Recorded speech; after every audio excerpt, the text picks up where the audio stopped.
Pak Agus. Assalamualaikum warahmatullahi wabarakatuh. Waalaikumsalam warahmatullahi wabarakatuh. Bapak Ibu, hapuntennya ada itu program dari pemerintah harus ada pengimbasan gitu ya Bapak Ibu.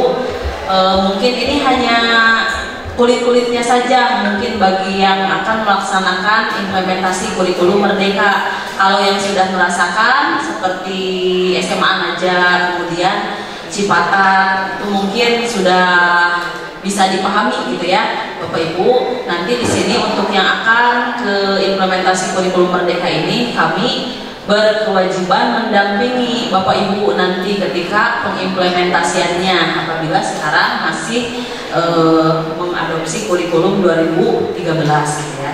Bapak Ibu di sini mungkin sudah bisa ya, bukan maksud untuk menggurui ya Bapak Ibu ya, tapi kita di sini sharing. Di sini mengenai pembelajaran berdiferensiasi, kemudian satu lagi pembelajaran sosial emosional. Nah, bagaimana keterkaitan antara pembelajaran berdiferensiasi dengan pembelajaran sosial emosional yang akan dilaksanakan di kelas? Biasanya dulu nih di kurikulum 2013 itu Bapak Ibu pernah melihat mungkin ada RPP yang ada gelembung-gelembungnya. Ya, ada gelembung-gelembungnya di warnaan. Ini apa sih?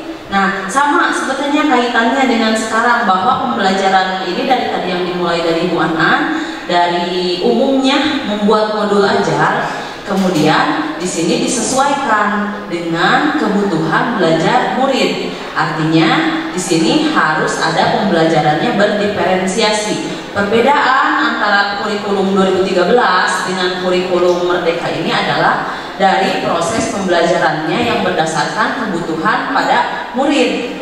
Ketika dulu mah di kelas itu K13 dipisah-pisah antara pengetahuan, keterampilan dengan sikap itu.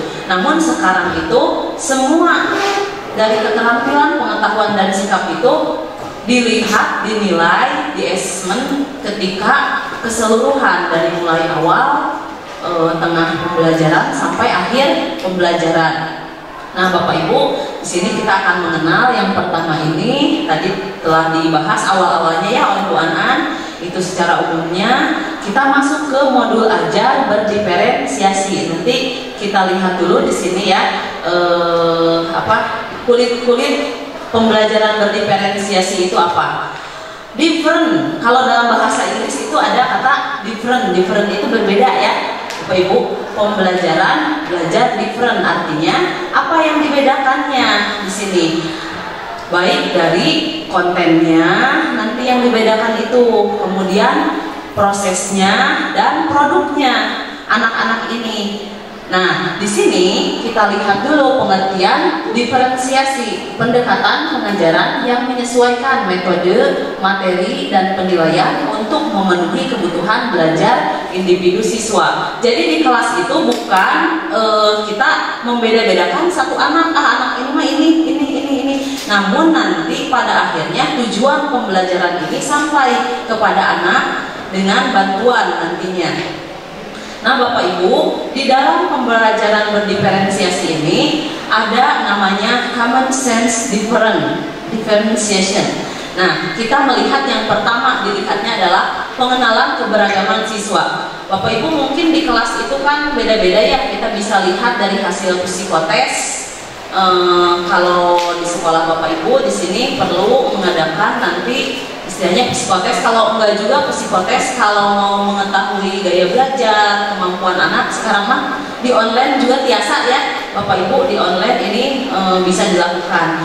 Kemudian kecepatan belajar siswa juga satu dengan yang lainnya berbeda-beda. Ini kan kodrat siswa yang harus kita pahami. Kodrat ini yang dibawa sejak dia lahir, apakah pemikirannya bisa cepat ataupun lambat, bagaimana ketika proses anak itu dikandung oleh orang tuanya, apakah dalam keadaan bahagia atau stres, maka akan mempengaruhi si anak itu lahir dengan kodratnya. Nah, kemudian fleksibilitas pengajaran di sini. Nah, di sini guru juga tadi kan di PMO juga di sini ada yang harus dievaluasi di sini, yaitu metode pengajaran. Nah, di sini metode pengajarannya ini strategi pembelajaran yang berbeda. Bagaimana nanti nih untuk anak yang kinestetik atau anak yang minatnya membaca gitu ya, atau anak yang hobinya digital di HPW, nah itu harus dimanfaatkan.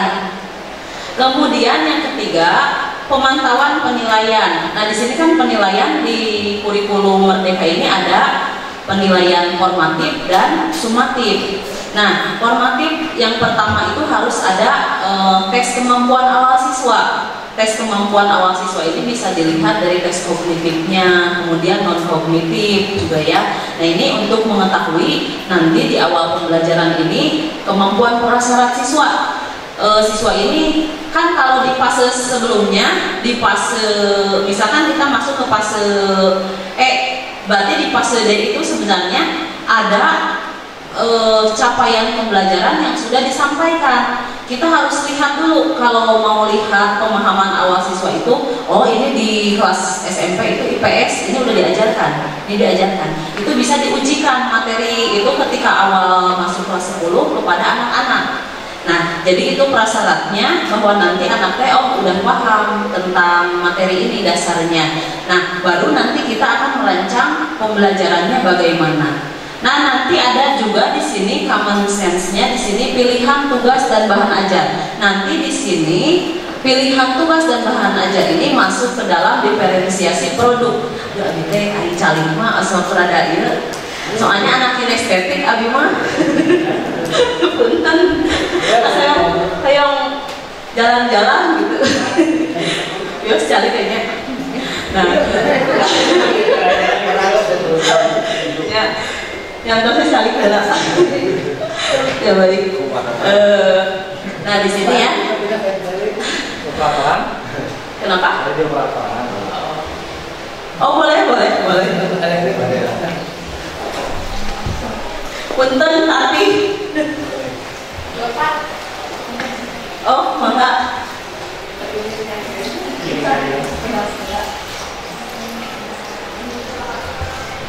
Lagi ini. Nah, pembelajaran kolaboratif. Nah, di kurikulum Merdeka ini, Bapak Ibu, pembelajaran ini nanti pada akhirnya membuat modul ajar juga berkolaborasi, ya, bisa berkolaborasi. Artinya ini tahapan yang nantilah kita berjalan dulu dari hal yang terkecil sampai yang terumit.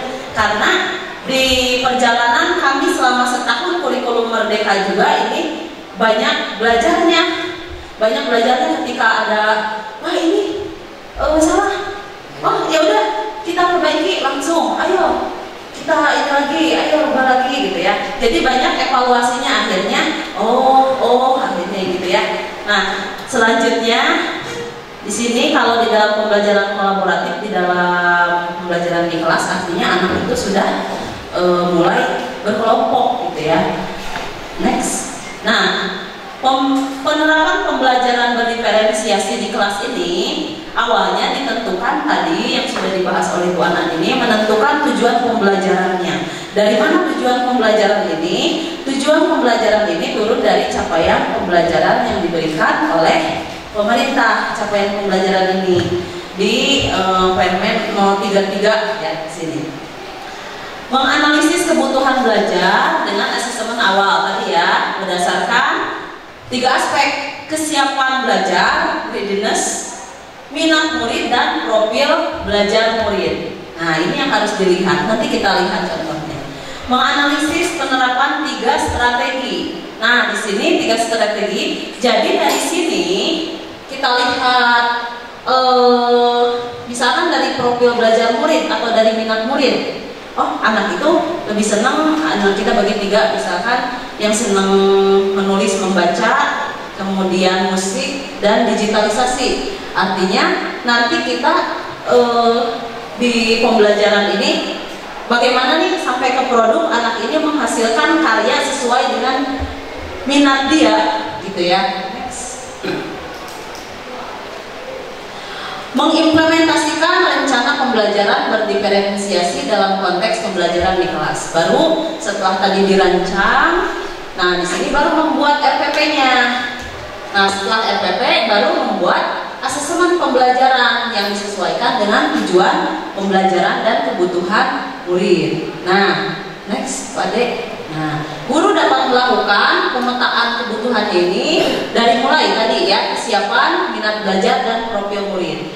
Nah, kesiapan di sini dilihat kapasitas murid mempelajari materi, konsep dan keterampilan baru. Artinya yang tadi, ketika kita menemukan anak kesiapannya materi ini dengan pemberian materi dasar ya di fase sebelumnya bisa itu, atau kesiapan siswa juga di kelas bagaimana. Minat murid juga di sini dilihat dari memberikan pilihan kepada murid untuk belajar sesuai dengan minatnya. Tadi dia senang musik atau senang digital atau senang nyanyi gitu ya. Kalau ini kalau profil murid itu yang dari gaya belajar, kinestetik, visual dan auditif. Jadi ada 3 ya di sini. Nah, ini bisa dipilih. Kemudian next. Nah, ketika 3 strategi diferensiasi ini, yang pertama konten. Konten itu apa ya?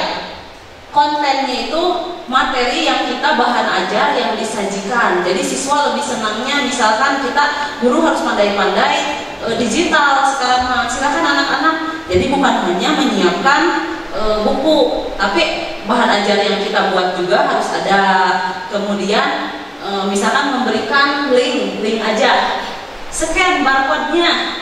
Nah, materinya ada. Kan sekarang mah anak-anak teh mana materinya main digital gitu ya. Terus juga menyiapkan link-link misalkan, silakan, tapi materinya sama. Misalkan materi tentang ciri-ciri khusus makhluk hidup misalkan di sini. Jadi materinya yang sama, tapi cara penyampaiannya anak itu mau pilih yang mana gitu nanti, biar dia paham mau aksesnya dalam bentuk apa. Jadi kita tidak bisa memberikan hanya satu, silahkan di buku aja. Jadi, nah itu yang harus gurunya sebenarnya merdeka nggak ya kalau kita harus menyiapkan banyak pilihan kepada siswa. Balik lagi ya. Nah, kemudian diferensiasi proses. Nah, di sini juga di prosesnya bagaimana anak ketika diberikan metode penugasan kepada siswa. Kemarin saya kebetulan lokakarya calon guru penggerak itu berdemonstrasi membedakan siswa di proses pembelajarannya. Yang pertama itu untuk siswa yang auditif. Untuk siswa yang auditif itu mendengarkan video, tapi dia terkait dengan membuat mapping bagan. Kemudian yang kinestetik suruh mengobservasi di luar, dikasih LKPD. Kemudian yang satu yang visual, dia ngeguntingan menjodohkan.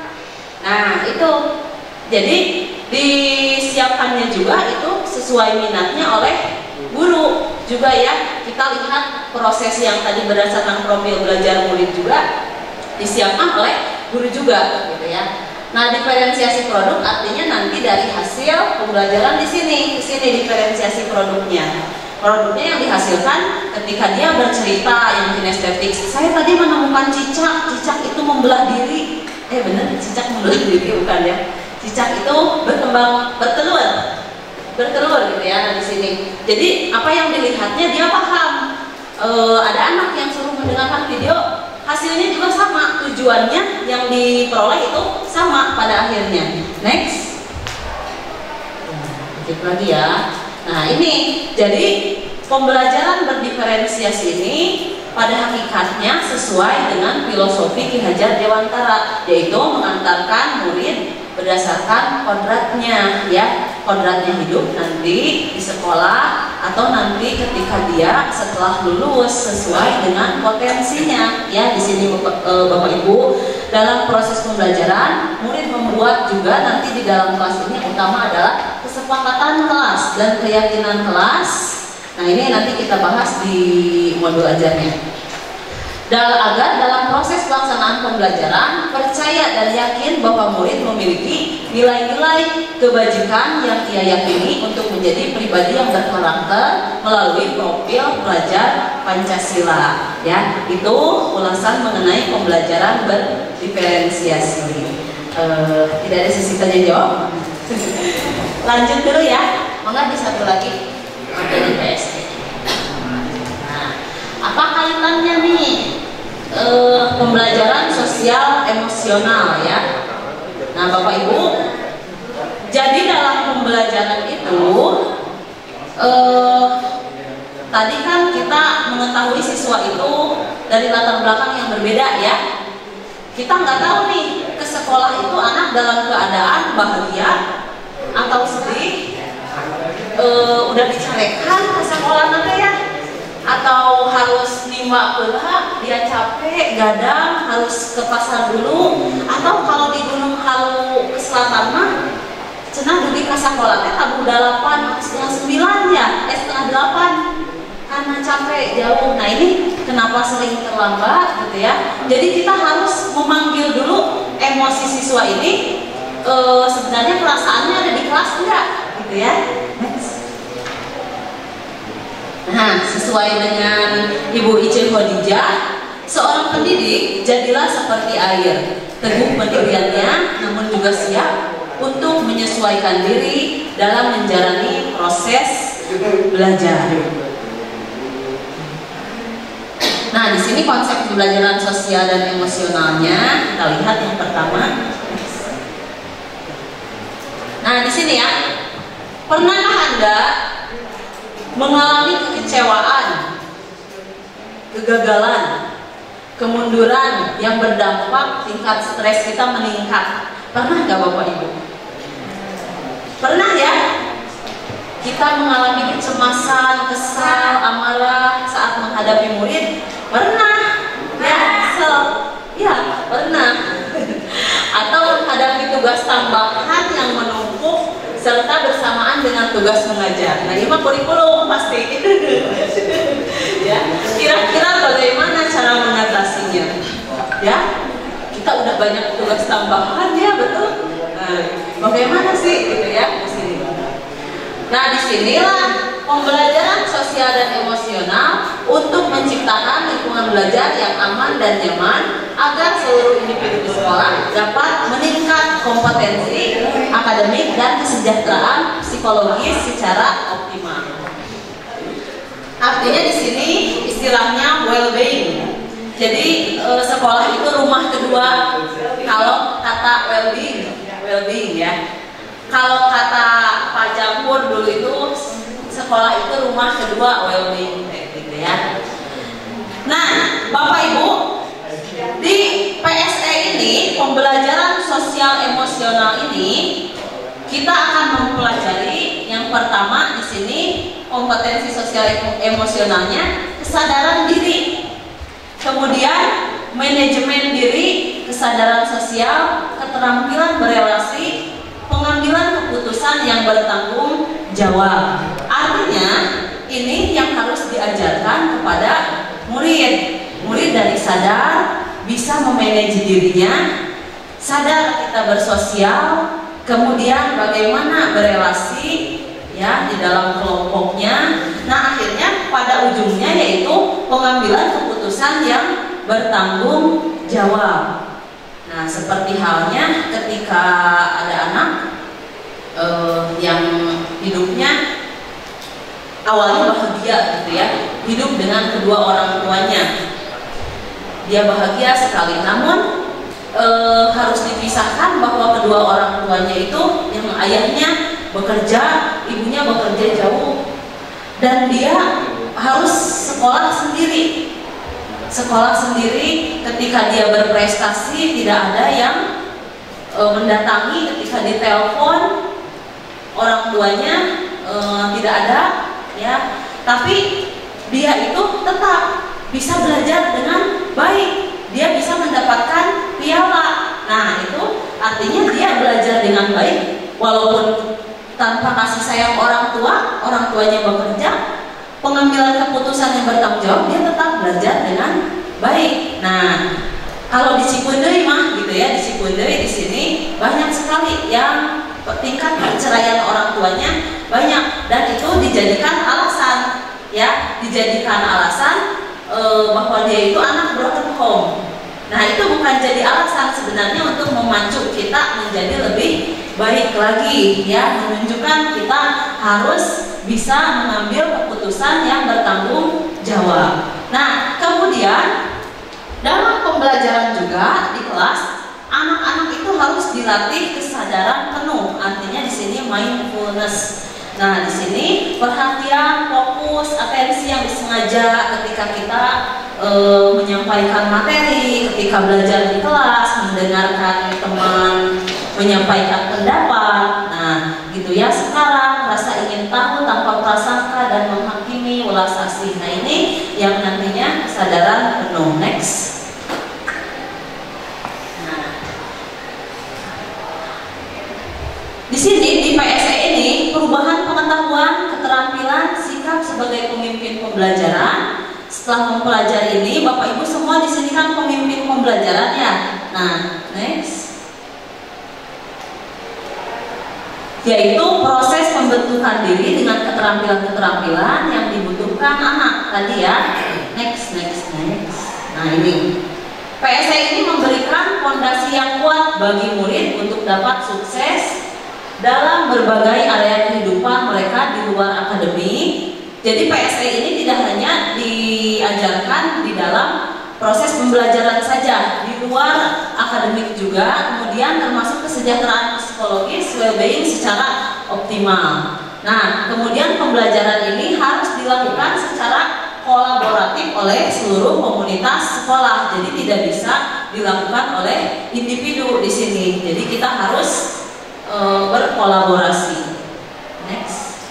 Nah, dalam tujuan PSE ini yang pertama, dalam kasal ini melibatkan pemahaman, penghayatan, kemampuan untuk mengelola emosi yang tadi kesadaran dirinya, mengelola emosi. Jadi artinya ketika kesadaran diri dikaitkan dalam pembelajaran, Bapak Ibu bisa menayangkan ini emot, tahu emot, gambar emotion ya, emotion. Nah, ditampilkan saja di sebelum pembelajaran itu.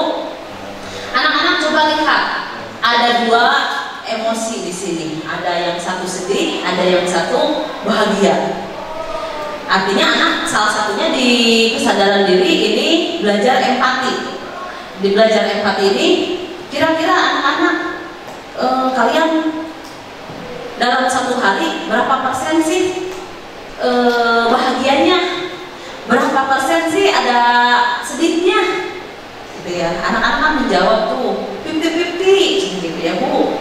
Hah? 50-50? Kenapa? Gitu ya. Kita harus menanyakan. Baik, anak-anak kan kalau senang mah kita juga senang ya kalau lihat orang bahagia, senyum, hahaha, padahal misalkan dalam hatinya sedih gitu ya. Nah, terus kita tanya nih anak yang ketika memilih gambar sedih, kamu kenapa sedih? Ya Bu, saya orang tuanya misalkan bercerai, atau Bu, saya kehilangan uang.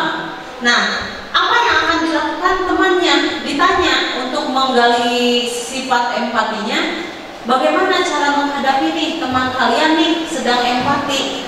Misalkan memberikan dia makan kalau kehilangan uang, atau ketika ada masalah keluarga mendengarkan curhatnya gitu ya. Nah, itu adalah perasaan-perasaan yang digali untuk bersikap empati. Menetapkan diri mencapai tujuan positif. Ini manajemen diri. Kemudian merasakan dan menunjukkan empati kepada orang lain. Itu juga tadi sama kesadaran sosial. Next. Membangun dan mempertahankan hubungan yang positif, keterampilan berelasi. Nah, ini membuat keputusan yang bertanggung jawab. Next. Nah, well-being di sini. Jadi well-being ini terciptanya kondisi aman, nyaman, sehat, bahagia bagi murid di sekolah. Artinya di sini kalau di dalam rapor pendidikan itu adanya iklim sekolah yang baik. Jadi tidak ada perundungan, bullying, kekerasan seksual. Nah, di sini kalau di sekolah kita di dalam rapor pendidikan itu bagaimana di sekolah kita menghadapi, menyelesaikan permasalahan terkait hal-hal seperti itu. Apalagi kalau hal-hal seperti bilang anak-anak sekarang mendingannya kayak ke temen teh kancing coplok teh udah kayak biasa, kita nggak sadar gitu bahwa itu tuh bagian dari merundung ya, kan udah dikasih nama gitu ya, nama dia di bubur bede, bubur ide, bubur bodas, masa manggil temannya dengan yang begitu. Nah itu harus diingatkan juga. Kemudian di sini berdasarkan Nobel and McGrath di sini menyebutkan bahwa well-being murid yang optimal adalah keadaan emosional yang berkelanjutan, relatif stabil. Kalau ada anak, kamu bahagia atau senang? Biasa aja. Oh berarti dia merasa baik-baik aja gitu ya, stabil. Sikap dan suasana hati secara umum positif, relasi yang positif dengan sesama murid dan guru, resiliensi, optimalisasi diri, dan tingkat kepuasan diri yang tinggi berkaitan dengan pengalaman belajar mereka di sekolah. Next. Nah, ini ruang lingkup PSE ini ada 3 Bapak Ibu kegiatan rutin di luar pembelajaran akademik. Jadi di ekstrakurikuler bisa terintegrasi dalam pembelajaran. Nanti saya akan lihatkan modul ajar yang terintegrasi dalam pembelajaran. Kemudian protokol budaya atau peraturan sekolah yang telah disepakati. Nah itu nanti budaya sekolah itu sama Ibu Ulia ya. Next, ini udah tadi ya, kesadaran diri udah, nanti dibagi aja ya ini ya filenya. Nah, ini yang satu lagi nih, mindfulness, kesadaran penuh, membantu Anda dalam menyikapi proses merespon permasalahan yang dihadapi untuk fokus pada situasi saat ini, bukan pada kekhawatiran masa yang akan datang atau penyesalan pada masa yang telah berlalu. Jadi kalau Bapak kepala mah jangan mengingat masa lalu, gitu ya. Jadi jangan mengingat masa lalu, lihatlah masa depan. Masa lalu cukup masa lalu, lihatlah cukup pembelajaran di kelas saja. Ya. Karena saya membaca komentar Bapak menilai diri saya, jadi suka mengingat masa lalu.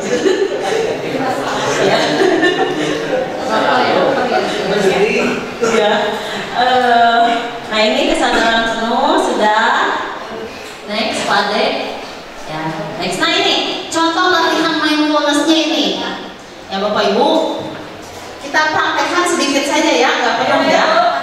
Ya, yuk praktek yuk. Lepaskan itunya, alat-alatnya. Duduk tegak, duduk yang rileks. Harusnya dengan musik ini Bapak Ibu kalau di kelas itu dengan membacakan puisi. Tapi saya tidak pandai berpuisi. Ya. Jadi gini ke anak, coba duduk rileks, tangannya boleh di meja, boleh di sini. Nanti tarik nafas dalam-dalam, keluarkan. Ini teknik stop ya. Nah, tarik nafas dalam-dalam, keluarkan. Ya kalau bisa sambil merem, pikirkan hal-hal yang indah yang sepanjang hidup kita itu alami adalah indah gitu ya, senang, bahagia. Nah itu ya. Kemudian di sini Bapak Ibu juga bisa membayangkan hal-hal yang membuat kita itu dengan keluarga itu nyaman gitu ya, hilangkan keruwetan, hutang gitu ya. Jadi mereka tak fokus ya. Seri ya seperti itu Bapak Ibu. Biasa ya. Nah ini ya. Jadi perasaan-perasaan apa yang muncul ini bisa diajarkan. Kemudian bisa juga ungkapan rasa terima tentang 3 hal yang Anda syukuri. Kita kan mensyukuri ya, kita bisa bernapas ya, kita mensyukuri. Anak-anak itu diingatkan kembali. Apalagi kalau kita mengingatkan, kalau di dalam biografi itu selalu dikaitkan ketika di akhir itu dengan ayat Al-Qurannya, bahwa pembelajaran ini tuh ada di Al-Quran, semuanya yang diajarkan itu ada ya. Nah kemudian fokus pada hal yang Anda lihat, dengar, dan rasakan. Kadang kan kalau malam hari ya Bapak Ibu, kita itu suara kecil apapun, rel kereta walaupun jauh nih kedengar gitu ya. terus ada suara-suara yang jalan ketoprak gitu kan, iya kedengar kalau malam-malam itu ya sunyi. Makanya kenapa kalau di sini punten aya ti aja punten dia belajar kalau kita sholat tahajud mah ya, kenapa malam hari karena orang tertidur gitu ya, itu kan belajar ini juga ya, fokus di sini ya, belajar fokus khusyuk. Nah kemudian Bapak Ibu di kelas juga bisa menuliskan jurnal. Tuliskan apapun pilihan dan perasaan yang muncul saat ini tanpa menilainya. Jadi apapun anak silakan tulis, jangan dulu merangkai kata apa, menggambar apa ya, bisa dengan menggambar. Ini menggambar juga jangan dilihat hasil akhirnya, tapi apa yang dia gambar, karena ada ya kalau psikolog bisa lihat ya dari tulisan-tulisan, tanda tangan gitu ya. Kemudian bisa dengan mainkan alat musik, bunyi dan suara yang terdengar. Jadi hal-hal ini harus dikaitkan. Jadi kita jangan belajarnya tegang.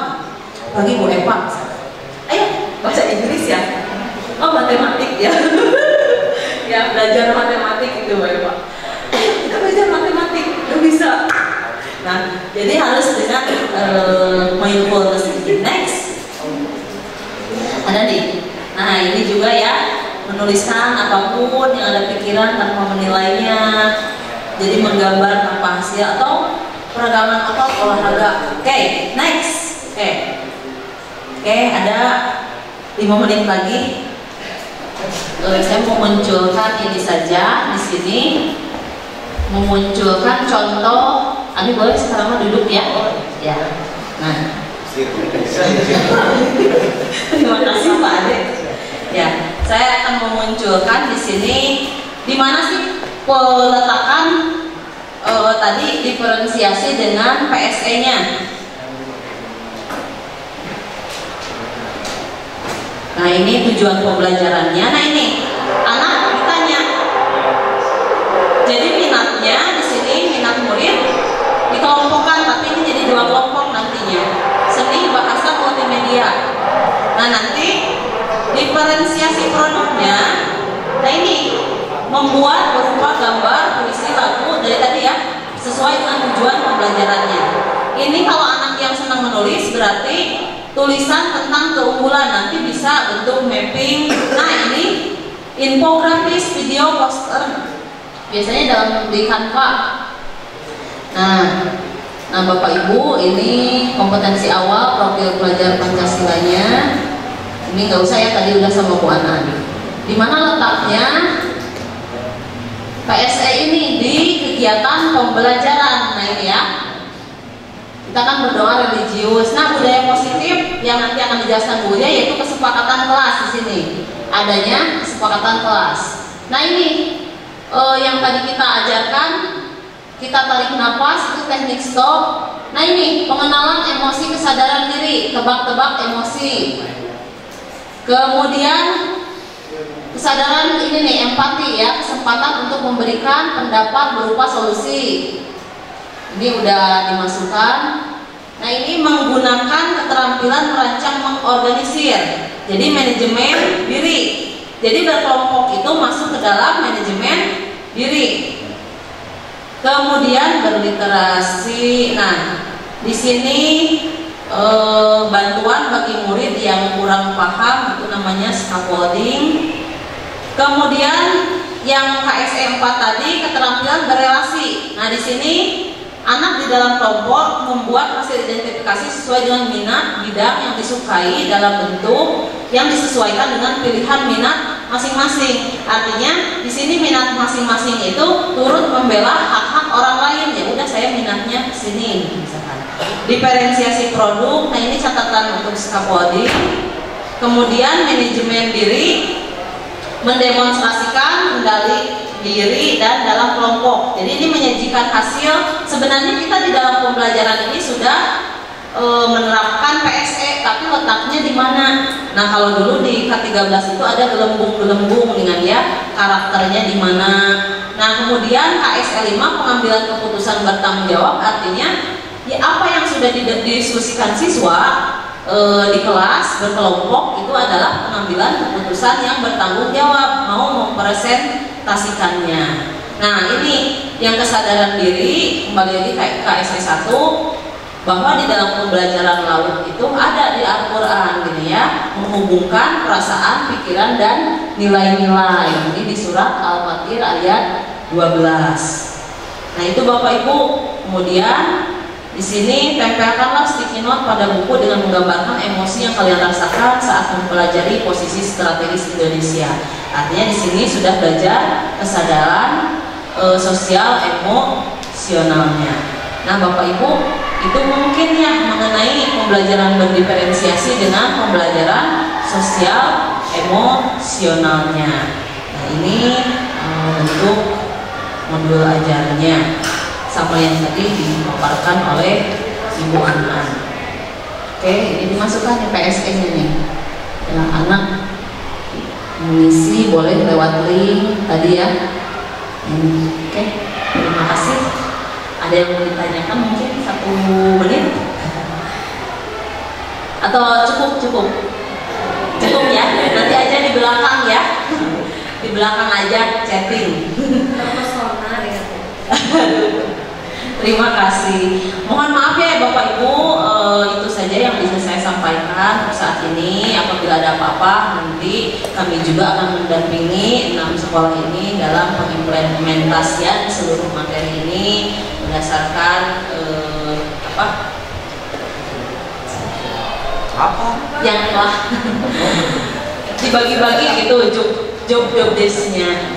Terima kasih, mohon maaf sekali lagi ya Bapak Ibu, kita bareng-bareng di sini mempelajari kurikulum Merdeka untuk mengguru. Terima kasih. Assalamualaikum warahmatullahi wabarakatuh.